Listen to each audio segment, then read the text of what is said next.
আসসালামু আলাইকুম আমার প্রিয় ভাই বোনেরা, আজকে একটা আপনাদের ইম্পর্টেন্ট তথ্য দেওয়ার জন্যই আজকের এই ভিডিওটা করা, তা না হলে করতাম না।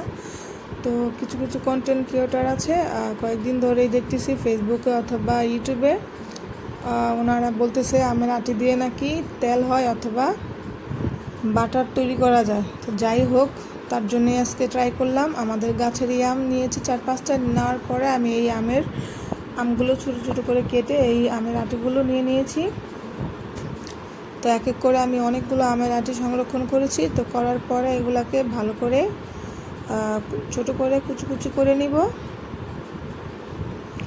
তো দেখতেই পাচ্ছেন এগুলাকে এক এক করে আমি সবগুলোকে এখন কুচি কুচি করে নিচ্ছি।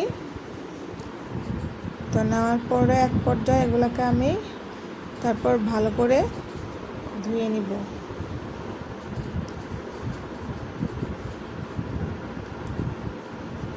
তো কুচি কুচি হয়ে যাওয়ার পর দেখেন কেমন কুচি করেছি। তো যাই হোক, আমার অলরেডি সবগুলো কুচি করা শেষ। তো এখন আমি পানি দিয়ে ভালো করে পরিষ্কার করে নিচ্ছি। তো এগুলো পরিষ্কার হয়ে যাওয়ার পর দেখতেই পাচ্ছেন পানির কালারটা কিন্তু চেঞ্জ হয়ে গেছে। তো এক পর্যায়ে আমি এটাকে ভালো করে পরিষ্কার করে পানিগুলো ছেঁকে নিয়েছি। ছাঁকার পর আমি একটা কড়াইয়ের মধ্যে এখানে সেই কুচি কুচি আমের আটিগুলো দিয়ে একটু ভালো করে ভেজে নিচ্ছি। ভেজে নেওয়ার পর এখানে আমি অল্প পরিমাণের দিয়ে দিব হচ্ছে আপনার প্যারাশুট, বেলফুল অথবা যে কোনো ঘরে তেল থাকলে সেটা দিতে পারেন। তো এটা দিয়ে দেওয়ার পর আমি এখন এটাকে ভালো করে নেড়ে নিব, দেখবো এটার থেকে কোনো তেল অথবা বাটার বের হয় কি না।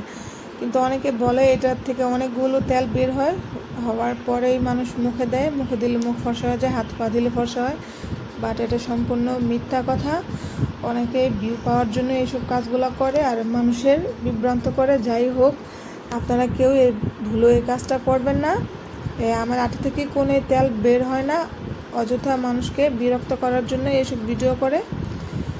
আর হচ্ছে মূলত এগুলো কখনো বানাবেন না বাসায়, আর ভুলো এটা হাতে অথবা মুখে দিবেন না, কারণ আমের আটির মধ্যে প্রচুর পরিমাণের কষ থাকে, যার কারণে যদি আপনারা মুখে বা হাতে দেন, যেই স্থানে লাগান না কেন এটা ছিলে যাবে হাত পা।